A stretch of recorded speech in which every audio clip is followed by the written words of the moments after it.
this book is available on Amazon, or you may get it 10% off if you want to get it from me. And I'll be giving you my phone number in a few minutes. So if you'd like to get my phone number, and you could text me your address, and I'll be happy to send you one. My husband, Bill Neely, is also an author. We've been married 52 years, and we have 4 children. So we have 1 son and 3 daughters. So we're so happy to share. It's just, I love children. I love parents. And my passion is to help parents along their parenting journey. And we're here tonight to share with you. And we want you to feel that you can share with us and ask questions whenever you like. When we're presenting, we ask questions for you, and we expect for you to unmute and just speak out. Will you do that? Thank you. Bill wants to tell you about himself. Hi, my name is Bill. I've had a lot of different jobs and career paths. The preferred one is coach, or I call myself a relationship architect. As Edwina mentioned, our contact information, it will be shown later. And if anybody runs into anything that you need some help or support with, you can contact me. The title of my book is called The Gift of Criticism. Wow. That's one of the areas that we find that people have challenges in presenting and responding to criticism. So I figured out that we can live in harmony. we can. I'm not saying we want to, but we can live in harmony. And one of the things that can help us do that is how we present criticism and how we respond to criticism within the family, the community, the school, and other places. Question. Okay, I think I'm the last, but not the least. My name is Mr. Mabrate. I am a parent community coordinator. Welcome to Parent Academy with the topic positive discipline. I like it. Currently, as I said in my previous introduction, I work as a parent community coordinator at Paint Branch High School and Benecker Middle School. I've grown totally in the education sector. So I'm excited to share thoughts, insights, and experience what positive discipline is all about and what can it help us as a parent to develop our kids' behavior. So thank you for coming once again on behalf of Parent Academy. And I'm more than happy to share my insight at the end, at the summary. Thank you. Make this. You're all going to be muted and the floor is yours. All right, thank you. We're going to share the screen. Okay, that's what we said quickly earlier. I'm putting this slide up. It gives information about us, our website, our phone number. So we'll give you a few minutes if you'd like to jot those things down. And I'm the founder of PAR for Success, which stands for Parent Assistant Resource. It's a resource for schools, for churches, for businesses to help us understand our children and know how we can be better parents. So you see my website there for the Children of Gifts book, and my husband's as well. Okay. Positive discipline equals discipline with love. Okay. Thank you. This is one thing we really believe in, like to share. And my husband is. The nation is only as strong as our weakest families. So if we think about that, we all want our families to be strong, right? Yes. And there are ways that we can make that happen. So we're moving on. Tonight, we want to look at what does discipline with love mean? What is the difference between discipline and punishment? What are some words to avoid? We'll look at some harmful behaviors, logical consequences versus punishment, and then we'll have a Q&A time. If we have time left. Yeah, we will. Okay, so what is discipline with love?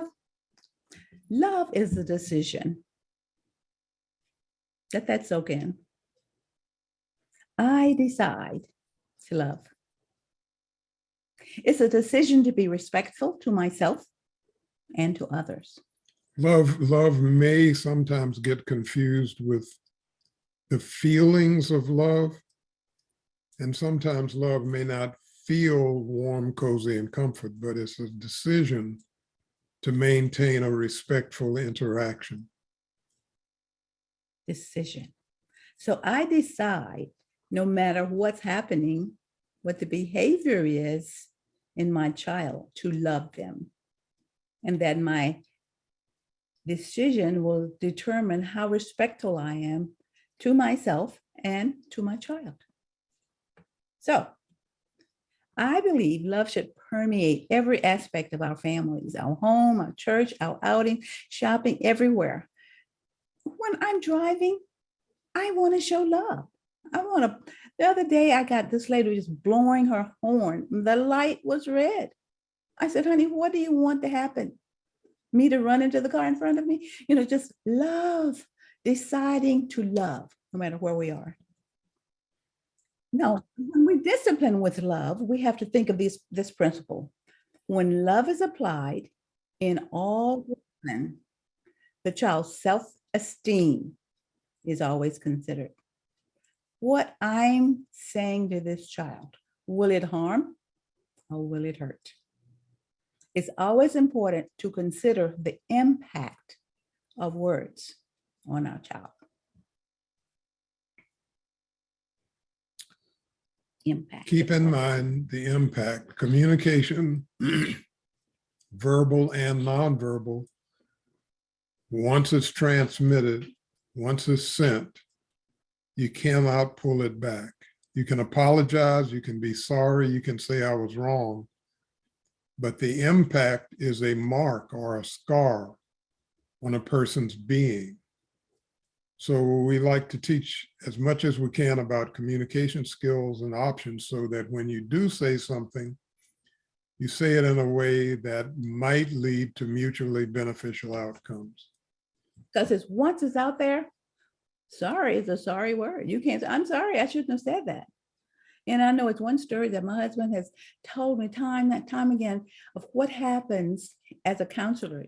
People come to him and some things, the things that the parent has told the child is devastating.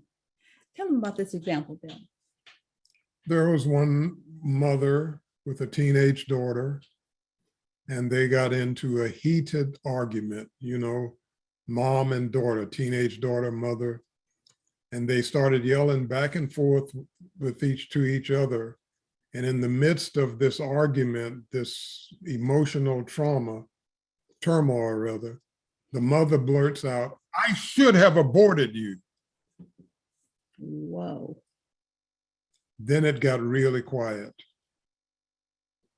Those words out there. Now that child is marked for the rest of her life. There's no way for the parent to apologize and undo and erase the scar that is in that girl's life. Even if she forgives her mother, and if they quote patch things up, the memory is there. So we like to really encourage us as parents, because it's tiring, it's exhausting, it's demanding, it's taxing. But be mindful of the impact of your communication, both the verbal and the nonverbal. Once it's out there, can't get it back. Everybody's familiar with the Miranda rule and law. Anything, go ahead. Anything we say, what, can be used against us. And many times children remember those cruel things and they use them against us. Now, so we want to look at understanding the difference between discipline and punishment. We talked about discipline with love. Well, what's the difference between punishing and discipline? So let's look at the root word. The root word is disciple, a learner. Discipline is training that develops self-control. And what is punishment? Punishment is this punitive action that's triggered by anger or sometimes embarrassment. You see parents in the store and the child start acting up because they're embarrassed. They may bring on some punishment or some threats and bribes. So we'll talk about those later. So look at punishment, because we're going to be talking about this a lot. So we want to remember what it is. If I decide to punish my child, don't want to inflict pain and hurt them. That's what punishing is. I want to hurt them. Maybe I'll hurt them with my words. Maybe I'm not going to hit them, but I'm going to hurt them with my words that just stab in the heart. The focus is past deeds, what was done. Last week you did this, you just did this again, and blah, blah, blah. Attitude is it hostility, frustration on the part of the parent, and the outcome is fear and guilt. My husband shares his fear and guilt outcome.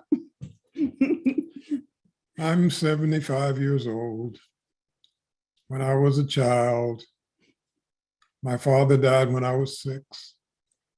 My mother was struggling with 3 small children. And with the death of her husband and her personality and her background, she became tired and frustrated. And one of the things she said to me, it seemed like on a daily basis, when I fell short of some expectation, the refrain was, "Boy, don't you know I will kill you." And she said it many times with such a visceral expression on her face that I grew up during my childhood years and early teens, knowing that one day my mother was going to kill me, because she kept saying, "Boy, don't you know I will kill you." I still hear it. Over the years, we patched things up. It was a long journey, but there were lots of things that she said and did that made a mark on me, and I can't erase them. So in his life, he experienced punishment every day. And it was part of the community. It wasn't just my mother. It was the whole community, the school, the church, everybody had the right To beat to you. beat or to punish anybody else's child. It was, I know where it came from in the background, but that was what I inherited. So that was fear and guilt. That's what punishment is all about. Now let's look at discipline. The purpose of discipline is to train for correction. We want our child to learn to have self-control, to correct themselves, to make a decision, to think about what they're doing. So the focus is to correct the future deed. They just did something that upset you, and you don't want the same thing to happen tomorrow. So this discipline is going to focus on correcting what's going to happen later. The attitude is love and concern on the part of the parent, and the outcome is security and trust. I came from a home that had these principles.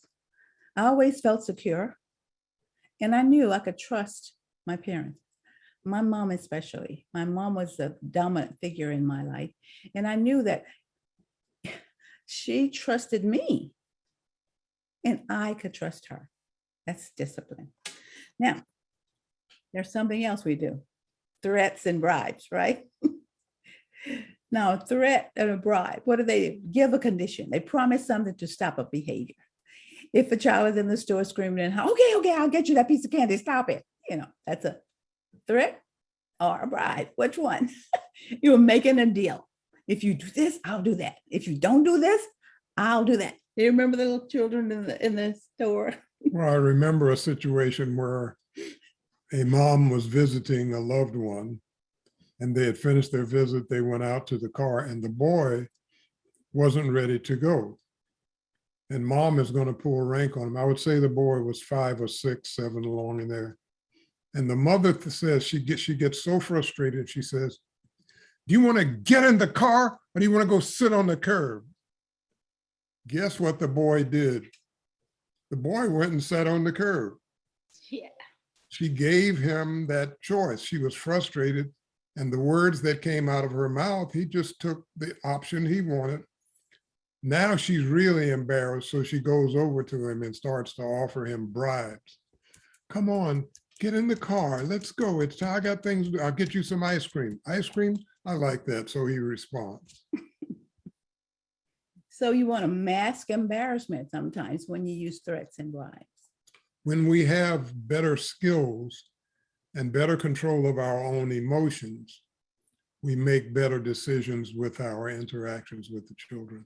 Yeah, so tonight we're going to get into how we talk to our child, what we say to them, so that we can have positive discipline. Now, we want to look at a word to minimize. Before we get into the definition between discipline and logical consequences, which we recommend instead of punishment, we want to look at some words you need to leave out before you can start talking about it.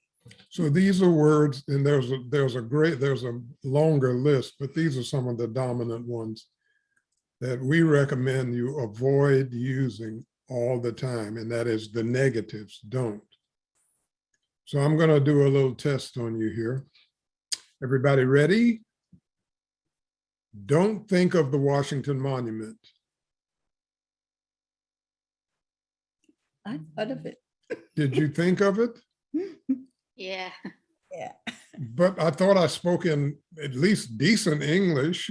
Loud enough. Let me do it again. Please don't think of that monument down on the mall in DC. And it usually gets bigger and brighter because our unconscious either cannot or has extreme difficulty processing negatives. So when we're interacting with the children and we say, don't run, they hear run. Their unconscious mind hears run. If you say, go to your room and don't turn the TV on or don't pick up your phone or whatever. And don't. And they do these things, then they end up getting punished, and it's confusing. Don't look at me like that. They are. So get rid of the don'ts. And if you're a manager or any position of leadership and you say to your workforce, the meeting is tomorrow morning at 9 o'clock, don't be late. You just put the idea of being late in their mind. So you would say, the meeting starts tomorrow at 9. Please be on time and in your seats at 8:55. Keeping it positive. Say what you want. Say what you want. This may be a paradigm shift for it. Often is a paradigm shift for lots of people because they beat themselves up. Now, why is a why is a question we ask that you avoid using? I can't see anybody. I can't see it. What's her name? Fran? Our hostess? Okay. Faye, what would you like me to do? Yes, I would like to ask you a question. Is it okay? Sure, go ahead. Why did you wear the top you have on? Because I really like it. How did you feel when I asked you why? You were curious? Curious. Did anybody else have a feeling, even though I was talking to her? I have a very sound reason to do that. I have the reason to do that because you ask why, I answer. Yeah, but how did you feel when I asked her why? What was the emotion you experienced? Okay, let me It's ask not you, wrong. You just simply ask a question. That's it. let me ask it again. Let me do it again. Is it Fran? Faye, Faye. Faye, tell me something about the top you wore this evening. my top is a beautiful linen shirt that I enjoy wearing. Did everybody notice the difference between the two responses? Did it feel different, Faye?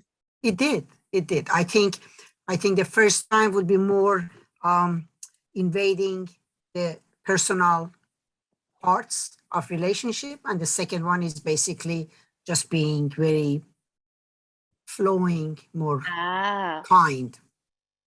So why do we ask our children, why did you do that? Do it, don't we?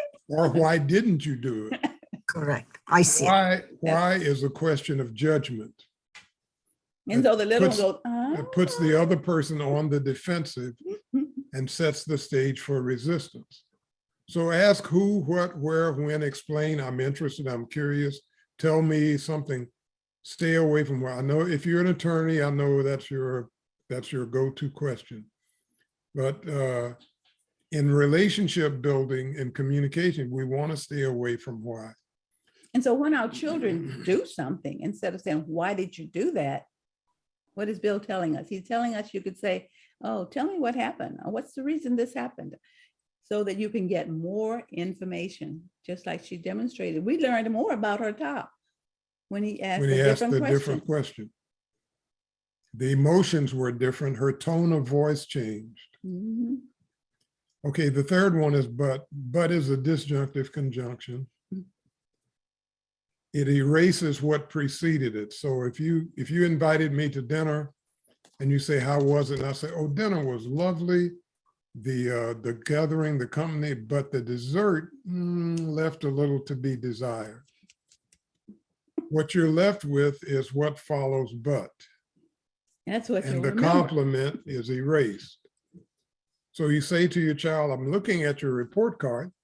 Things look pretty good here. I see on it, you got 4 A's and 2 B's, but they're going to be stuck with what preceded, what follows the but. So what could I say to that? We could say instead, I see you have the 7 grades here. Tell me about each of them.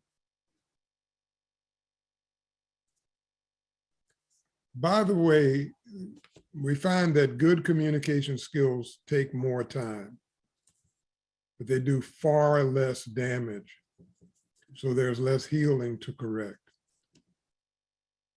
And so when you get to that D or whatever it was, he's going to tell you about it because you said, tell me about your grades. And if he doesn't, you could ask, well, tell me about this one. So I hear your excitement about the 4 A's and the 2 B's. How about this last one here? What can you tell me about that one? And how controlled you are of your being has an impact on the other person. So if I'm upset with his grades, I might have to get myself together before we talk about it. And you might have to apologize for something you said or did when you were upset. The last one, well, the fourth one on this list is try. Would everybody just try to raise your right hand? Try. Try hard. What's the point? You either do something or not. Try is a term of non-commitment. So children, I tried to be nice to him, Mom. Go try to be nice to your brother. And they come back and say, I tried. Oh, yeah. So try is a term of non-commitment. I'm going to try to make it to the party. I know you're not coming. Right. I've had parents say, oh, I thought you're making it to the meeting tonight. I'm gonna try. Well, I know they won't be there. They're not coming. Okay, we'll move on. This isn't great. Think about it. Now I want to share this with you from Dr. Gordon Allport, the late Dr. Gordon Allport from Harvard. These 5 elements make up what I call harmful behavior. He calls it anti-locution. I notice if you look under the terms harmful behaviors, lethal maltreatment, that's how this is defined on pubmed.gov. Mm. It begins with name calling, teasing, joking, kidding, gossiping. This is harmful. I know it's common and current and everyday. It's harmful.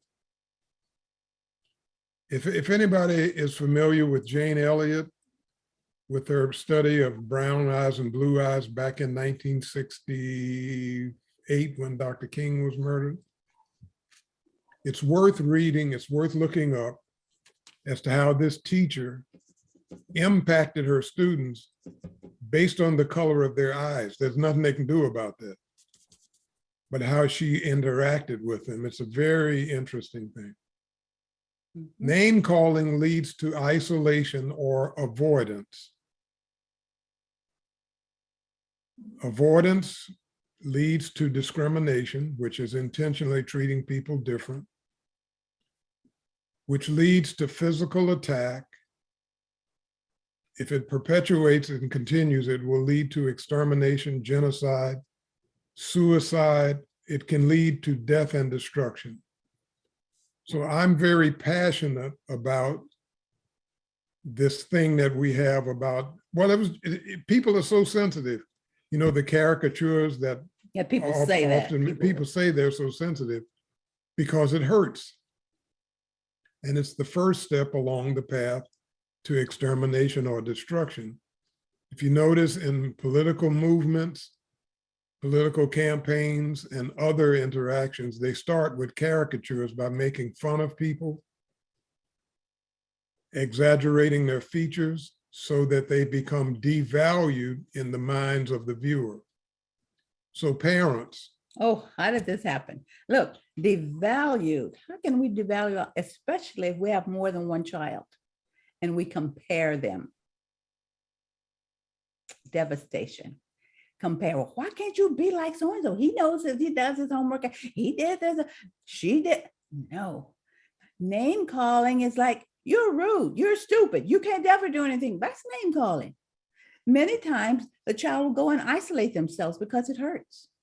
Because we're discriminating between this child and that child. And then maybe you choose to punish by beating, physical attack. And then we wonder, why do our children have suicide? It's about words. I stress this all the time. What are we saying? What are we not saying? And even if you say the right words, you can say it in such a way that they won't believe it. If your tone and body language doesn't match. So we let this linger up here a while. Ask us as parents, grandparents, teachers, find a way to describe people's behavior rather than labeling them. And we'll get into a few examples later on of seeing how the difference is in describing what they're doing rather than labeling it. So we're going to look at natural consequences, logical consequences versus punishment. Now, we know what a natural consequence is. Most of us, I mean, you know, we all do naturally. If the stove is on and it's hot and you touch it, you get burned. Yeah, that's a natural consequence. If you're out in the sun too long, you can get sunburned. If you jump off a house, you probably hurt yourself. You know, these are natural consequences. But then as parents, what we have to do is, because we live in the world we live in, we have to realize that there are logical consequences to what we do, parent or child. There's a consequence that should be logical.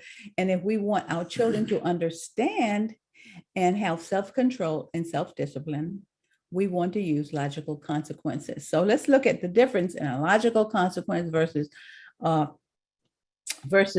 punishment. Oh, I know. I'll put the next slide up because I thought I wanted to go over this before we get into specifics. Now, the reason I'm doing this is because I want you to realize there are requirements. If you choose to do a logical consequence, we recommend these requirements. And the first one is have a family meeting. Now, I won't ask you to hold up your hand, but I wonder how many of you have a family meeting at least once a week? Every day, we would have family meetings when my children were with us. But a family meeting, you can clarify your expectations. The children will know. You think about what you have to think as a parent, what I want to happen each day. What are my expectations of this child when we get up in the morning, when they come home from school, when we're having dinner, when we go out? What are my expectations? And then you decide on a logical consequence that will go with each situation. So you say, Johnny, well, look, if this happens, what's going to happen if you don't do this or if you do this? They can help you with the consequence. Well, if I don't do this, Mommy, you should do this. Okay. Have the child verbalize the agreement. And see, this is going to keep it from being a punishment rather than, being a logical consequence rather than a punishment. Especially if you're in control of your emotions. Yeah. They will feel and know that you love them because you verbalize this already and they know what your expectations are. So just some people, when we mention family meetings, they go, family meetings, what's the point? I say, do you work? They say, yeah, do you have meetings on the job? Do departments, education, schools, hospitals, all businesses have meetings. And it How doesn't matter about a how young family? your child is. How about your family? Other than when there's a problem. So let's look at logical consequence.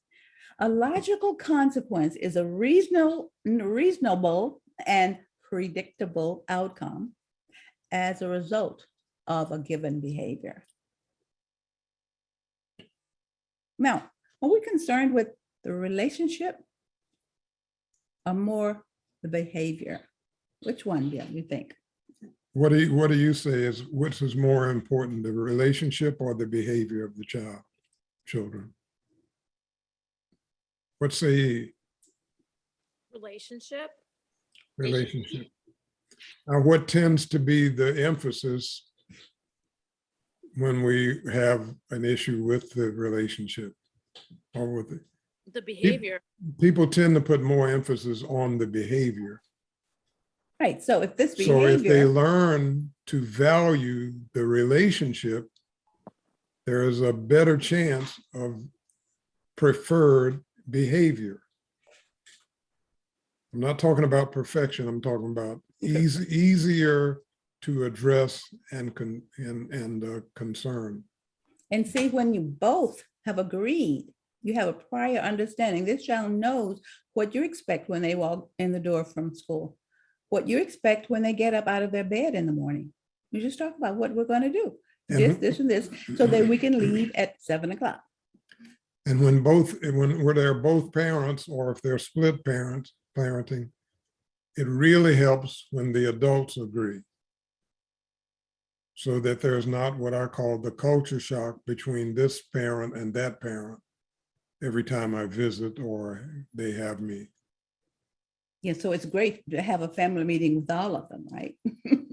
And I mean, there's all kinds of ways to do this that makes it, lets everybody know this is important to us. So we could spend a whole session on family meetings. And that consistency needs to stay there, because see, when you talk to this child about an expectation and you're going to change it, well, they need to know, because that becomes confusing. Well, Mom, yesterday you said I could do this, and today you said I can't do this. See, okay. So let's look at the difference between a logical consequence versus a punishment. Logical, there's a mutually agreement upon the parent and the child, and it's related to the situation that's going on. Now, the punishment, this is, you are the authority, I am the father, I am the mother, and I tell you what to do. And what you say may be directly unrelated to the situation. There was one incident I like to tell. It's this young girl. She was about 10, 11, and she would just keep her room in a mess. And her mom, one day she says, I'm going to vacuum, and your room needs to be cleaned up. Your clothes need to be off the floor in order for me to vacuum. And if I want, so I want you to know that that's what I'm going to do. If the clothes are still there, I'll just pick them up and put them in a bag, and put them in the basement. So this child had to think about, do I want my clothes? Or this other parent says, we may just give these clothes away, because if you really cared about them, you wouldn't leave them on the floor. So we'll put them in the giveaway bag. Understand? See, these are the things you talk about in meetings. Look, if your room is not clean, what are we going to do about it? All right. And so the child thinks about, well, if I want this, I know I'd better put it where it belongs. Otherwise, it's going in the giveaway bag. You see what I'm saying? So it's like a logical consequence, rather than saying, you don't clean up your room, you're not going to look at TV for a week. See, they don't go together. The two are not connected. The two are not connected. And parents, make sure that when you do this, you can actually follow through with picking the clothes up and giving them away. Yeah, you may want to say, I just put them away for a month. It can't be an idle threat. Yeah, because sometimes parents will say, well, I'll put them away for a week, or if they're older, you pay for them, pay a 5 cents for each piece, but this is decided in the meeting. See, so they know what's going to happen. So if they just say, forget it, I don't feel like picking up my clothes, I don't want to do it. They know what the consequence is, and they won't feel punished when you say this is what's going to happen, because they knew already. And it's logically related to the behavior. I'd just like to remind you that when you put out a rule, be prepared to be tested. And the children aren't always being rebellious. They're testing to see if they can depend on us and if we'll keep our word. So avoid being judgmental, dealing with good or bad. Call them, you've been good today. No, what does that mean? Well, you're a bad boy. That kind of thing, those kind of things don't help anything. What does that mean? What does that mean? So avoid being judgmental, deal with what will happen now, not what happened last week or last month you did something. No, let that be. We're right here today. Teach the child to be responsible for his or her own choices. See, they make a choice, just like we make a choice. We said love is a decision. We decide to love our child no matter what. As we go through this, if there are several things that are presented that may be a challenge, start with one of the things and work on that. That may be changing the words you use, having a family meeting, coming up with logical consequence. Pick one thing to work on and get comfortable with it. And I'd like to talk about that word bad or good, because a lot of them parents say, did you have a good day? Were you good today? Well, what does that mean? What would be good if they had a good day? What would you want them to have done? See, so we talked about the words to avoid, to be specific and say what you want to know. If you were good, tell me what happened today. How did you do in reading? How is math? What happened in physical education? That way you get information and they won't have to wonder, what does good mean? You can say, oh, well, I see you follow directions. I see you did this. They see what you expect, not just being good or bad. Being bad, maybe you didn't follow directions, you got in trouble. Okay, well, that's not explaining what you should have done. All right, let's move on. So developing an inner discipline, allowing adults to remain friendly. I'm staying on the logical side, the positive atmosphere. Because on the punishment side, it imposes discipline. It involves display of adult anger. You get angry. And this is where Bill comes in when he helps his parents to calm down. He says, before we say anything, we might need to do what? Breathe. Breathe. If you feel yourself getting ready to scream and holler at your child and you'll be sorry afterwards, just breathe. Just stop. Take in a few breaths. The key to relationship harmony is breathing so that you have control of your own emotions. Diaphragmatic breathing, we could go into that if you've ever taken music lessons, voice training, yoga, things of that nature that teach you how to breathe correctly so that you have better control of your emotions. Because there's times we'll be frustrated, annoyed, disappointed, and hurt in many ways. But we just want to control ourselves so that we minimize that harm from a word that was ejected that can't be retrieved, or a behavior, slapping people or hitting people, pushing them. All right, so this is like a summary here. How do the steps in applying consequences? We have about 15 minutes. We want to get into a few specific situations. You may want to present this and say, okay, this is a situation. What would be the logical consequence versus punishment? And steps in doing this, you need to give your child a choice. The tone of voice we use, make the consequence logical.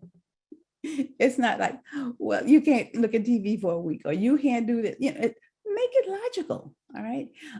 Assuring them of another chance and extending the time if the child repeats behavior. I'm just wondering, does anybody have a challenging situation you want to present?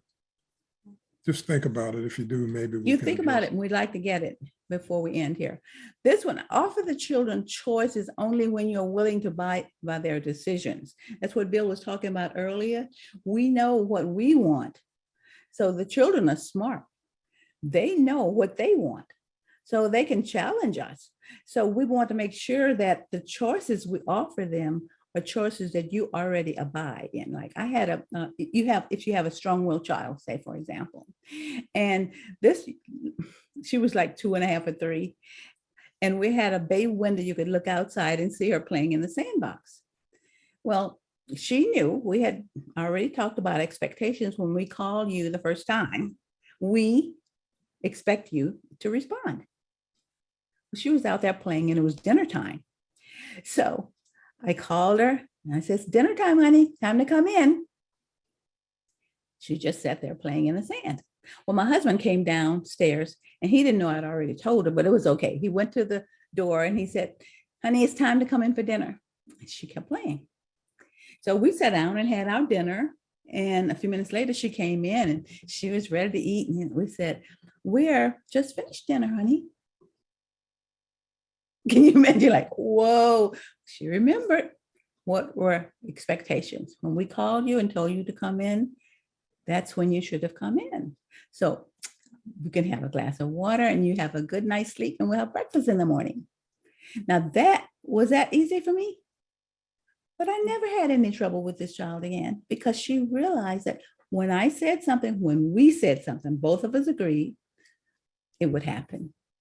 But sometimes people say, "Oh, that seems so mean." But she knew already. We practiced. Okay, mommy called you one time. The first time, what do you do? Come, good girl, do it. So she knew the expectations. It wasn't being mean. It wasn't punishment. It was teaching her to be responsible for her actions. Any questions? I don't know if you've heard of the story of a neighbor child went 2 doors down and is visiting, and the mom calls him and he keeps playing at the neighbor's house. And the mother at the neighbor's house said, "Did you hear your mom call?" Said, "Yeah, I heard her call, but she doesn't mean it yet." And after about the 5th call, the mother called the child's whole name. And then he said, "She means it now, I got to go." Children know. But parents give everything away by not following up. So if you want them to come the first time, they have to do that. And that's what you tell them to do and expect it. But if they know you're going to call them 5 times or that you really mean it when you say their whole name, that's it. All right. Okay. So Bill, I wanted to allow them to have some time for examples. What time is it now? 10 minutes. If you want to have a situation, present a situation and say, okay, what would be a good logical consequence rather than a punishment? Or maybe you want to give one that you've already done and say, "I punished my child for this. What could I have done better?" You have a chance to always forgive yourself and try again. So we'll open it up right now. Just go ahead and unmute yourself or put your video on if you like.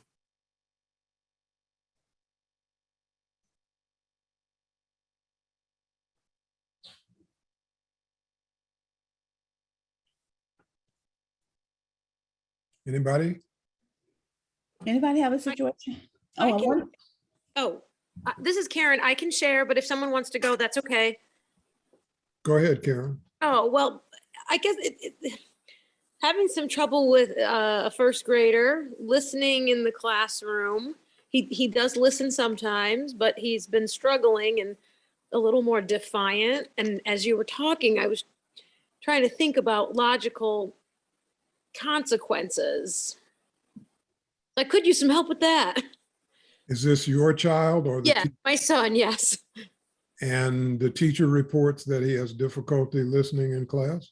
Yeah, the past couple weeks, it's been happening more frequently where he's not, the teacher asks him to do something and he's refusing to do it. So did something happen a couple of weeks ago that changed something? The only thing I'm aware of is he had a friend who has been not as friendly to him and ignoring him. Hmm. Okay. And do you know what prompted that change? Not a lot of detail. Just, yeah, not So too, has your son, is it your son? yes, yes. Has he talked about that? He has. And so that's kind of how it started, that he felt sad. But then so the friend was ignoring him and he got upset and he got mad in the classroom and then he wasn't listening to the teacher. So he voiced all of that. Say it again. He voiced all of that to you? Yeah, basically. And then the teacher told me as well. So I pieced everything together. Okay, have you had him draw a picture of what that was like? No, I've not done that. So he's how old? 7. Sometimes we get a blank sheet of paper when the mood is right, and say, what was it like when that friend disappointed you? Draw me a picture. And Okay.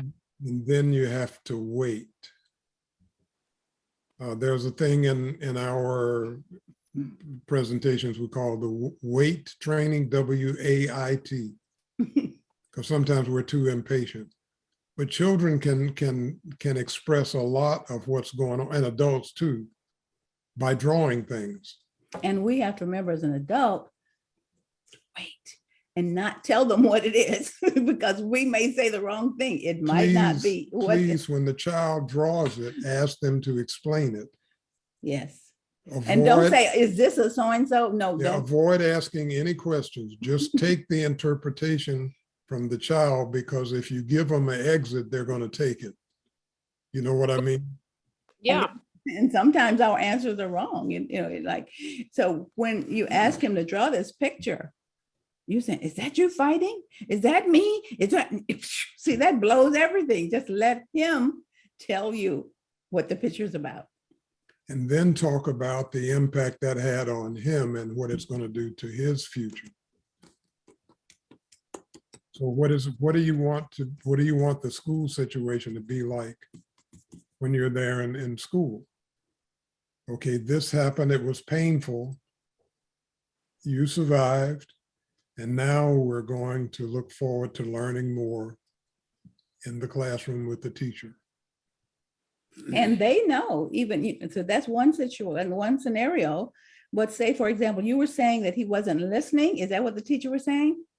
Yeah, like once he got upset by the friend ignoring him, he just became defiant and he wasn't following directions, doing what he was supposed to do at that time in the classroom. So as a parent, you're seeing this as a correlation. It's what happened with the friend and his behavior now. It seems, but it sort of has carried separate from the friend now. He seems to just be not as listening as well over the past couple weeks. And well, so, there's nothing medical, nothing he needs to have his ears checked or anything like that. Oh, no. He's fine. He's fine in all regards. And but these are some things we have to include. Yeah. In the assessment. Yeah. Sure. Yeah, no, he's fine there. Yeah. So I might want to find, what does he like to do? What does he enjoy? What fun things does he like to do? Well, he likes to read. He likes to play sports. He likes to play Legos. What sports does he play?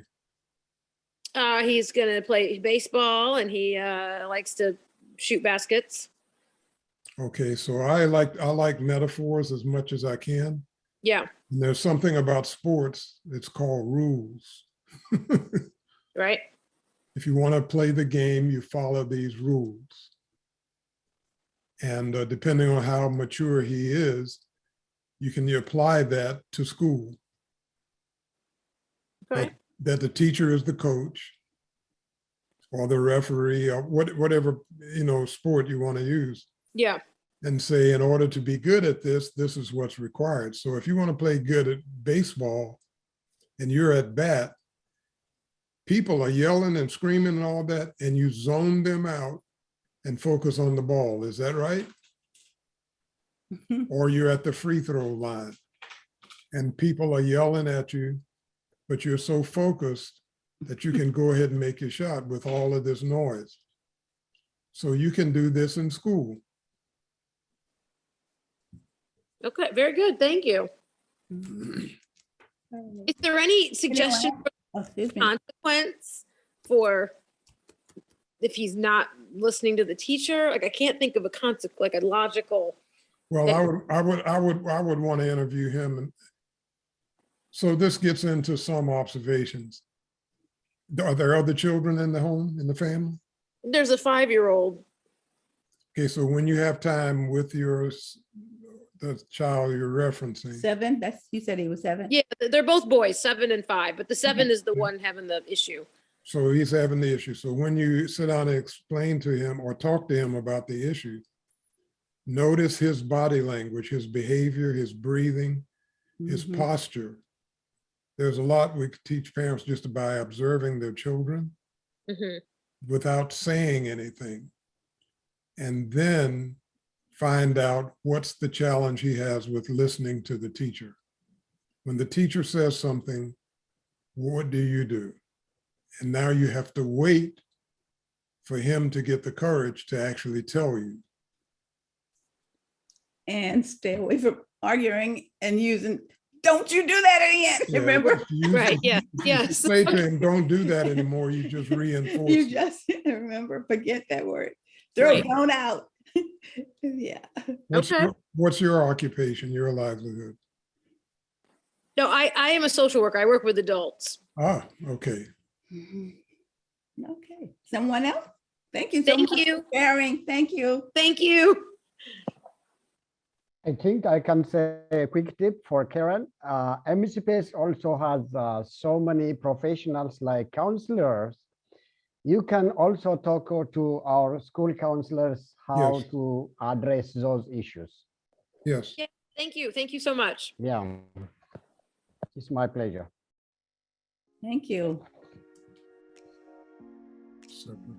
Okay, it's 7 o'clock. Do we have someone else that would like to ask a question or give us a situation you'd want to work out?